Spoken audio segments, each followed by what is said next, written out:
times we're into like this generation where it's a lot of feminism going around. You know what I mean? Yeah. Like women thinking they don't need that. Right. They don't need that man, and then their kids grow up without fathers, and then we see the outcome of things happening out in the world where kids grow up and they're just evil. Yeah. They didn't have that figure, so it's just very important to just point that out. Yeah, and then on the other side of that too, then you also have women, like in the case of Amber Heard, Johnny Depp thing, Yep. that manipulate the situation, and they use society to paint a different picture about a person that's not true. Yeah. And sometimes, and more often than not, because I remember being, again, on deployments or wherever, or just at the smoke pit hanging out. I didn't smoke, but I was just out there hanging out because, people take a break. I go with them. And that was one of the main common things you would hear about is like baby mama drama. You know what I mean? Exactly. And it was fucking crazy how you would hear the same different examples of it, but the same agenda. Yeah. And it was to discredit the dad. Yeah. And sometimes it's rare that men do it, but it's more women based off the research that I've seen. Mm-hmm. There's something called parental alienation where but that's not the clinical term. The clinical term is actually pathogenic parenting. Mm-hmm. And that's where the parent, one of the parents, hijacks the primal mechanism of the child. Mm-hmm. So, because in most situations, when a child, let's say one of the parents, beats them or what have you, no matter what they do to them, they still want to be part of that parent's life, right? Right.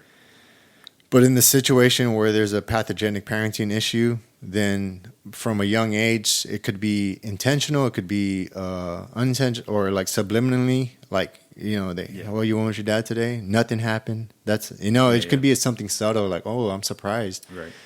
But that kind of, over time, hijacks the child's like primal system, like to see the parent that's being alienated as the provider, and turns them into the threat. Yeah. So whether the child realizes or not, and sometimes they don't realize it till they're like 40 something years old. Right. And like some of the research that I've seen and some of the kids talking about it afterwards, I've even talked to like other veterans about it.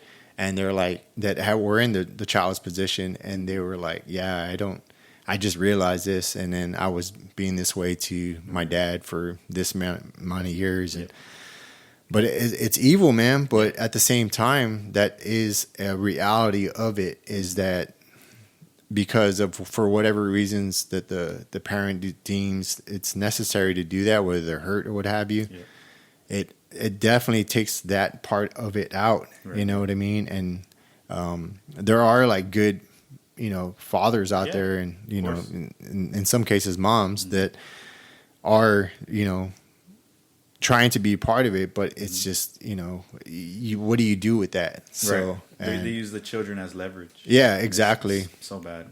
Yeah, and I don't know. Yeah, so I forgot where I was going with that, but yeah, it is definitely part of like that dynamic. I think what you're talking about is the 2-parent households. Yeah. Oh, Amber Heard. That's how I got into it. Because luckily I don't think they have kids, but if they did, not together. Yeah. Yeah, but if they did, that'd be fucking. Yeah, it would be worse. It'd be worse, and it's not more. It's not for the parents. It's more the kids. You know what I mean? And that's what every situation. Yeah, I mean, and even at that, like most judges, right, or just in any case, they see women. Yeah.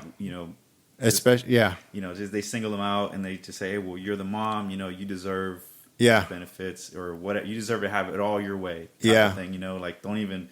The father was there. He provides. He's giving you everything, but they. They grant whatever she wants. It kind of always leans one way, and you always see it, and it sucks because it's not like not every dad or wants to be absent. Mm-hmm. That's not true, right?